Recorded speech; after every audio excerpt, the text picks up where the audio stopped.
ये औरत ध्यान देती है कि इसके ग्राहक मोमोज को सिर्फ अंदर से ही खा रहे थे और मोमोज की बाहरी परत को बिना खाए ही प्लेट में छोड़ देते थे। ये फौरन ग्राहक से पूछती है, आप मोमोज को पूरा क्यों नहीं खा रहे? तभी आदमी कहता है, यहाँ के लोगों को मोटे मोमोज पसंद नहीं है। ये औरत शहर में नई आई थी, जबकि इसके शहर में लोग मोटे मोमोज खाते थे। यह अपने ग्राहक की बात पर ध्यान देती है। घर आकर यह मोमोज को पतले से पतला बनाने की कोशिश करती है। यह इन्हें तब तक बेलती है जब तक कि वे इतने पतले नहीं हो जाते कि उनमें से मोमबत्ती की रोशनी दिखाई देने लगे। अगले दिन जब यह फिर से अपना ठेला लगाती है, तब भी इसके ठेले पर कोई इसके मोमोज खरीदने नहीं आता। दूसरे दुकानों पर तो भीड़ लगी हुई थी, लेकिन इसका ठेला सूना पड़ा था। ये ग्राहकों को आवाज लगाकर बुलाती है, पर फिर भी इसके ठेले पर कोई नहीं रुकता। दिन खत्म होने तक यह देखती है कि बाकी सभी दुकानों का सारा खाना बिक चुका था और इसके अपने सारे मोमोज अब खराब हो चुके थे। इसने अपने आंसू रोकते हुए सभी मोमोज को एक प्लेट में रखा और इन्हें कूड़ेदान में फेंक दिया। लेकिन ये हार नहीं मानती। ये अपने मोमोज में सुधार करती है और अपनी मकान मालकिन को इन्हें टेस्ट करने के लिए कहती है। इसकी मकान मालकिन कहती है, भले ही मोमोज पतले बने हैं, लेकिन ये वॉटसन की दुकान जितने मुलायम नहीं है। अगले दिन ये मोमोज लेकर वॉटसन की दुकान पर उनसे सलाह लेने जाती है। दुकान के मालिक ने मोमोज छककर कहा कि स्वाद तो बहुत अच्छा है,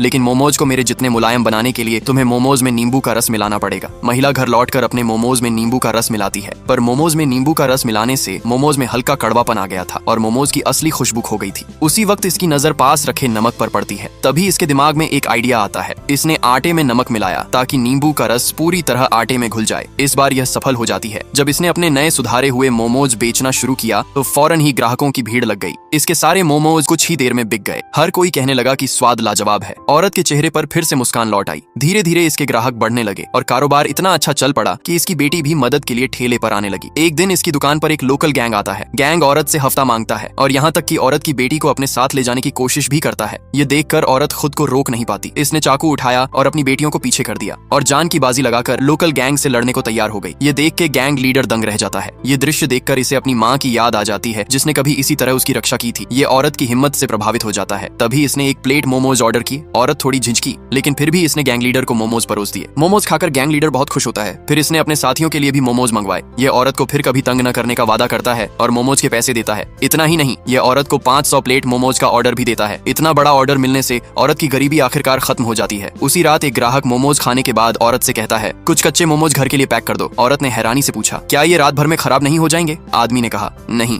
मेरे पास घर में फ्रिज है, वहाँ मोमोज फ्रेश रहेंगे और जब भी मेरा मन करेगा मैं इन्हें पकाकर खा लूंगा। ये सुन के औरत के दिमाग में एक आइडिया आता है। अगले दिन से अब वह सिर्फ पके हुए मोमोज नहीं बल्कि कच्चे मोमोज भी पैक करके बेचना शुरू कर देती है। धीरे धीरे इसका कारोबार और भी फलने फूलने लगता है। इसके ठेले के सामने ग्राहकों की लंबी लाइनें लगने लग जाती हैं। फिर तो हालत ये हो गए कि यह घर पर अकेले मोमोज नहीं बना पाती थी, इसीलिए इसने एक फैक्ट्री खोल ली और कई लोगों को काम पर रख लिया। आखिरकार इसके मोमोज न सिर्फ उसके शहर में बल्कि विदेशों तक पहुंच गए।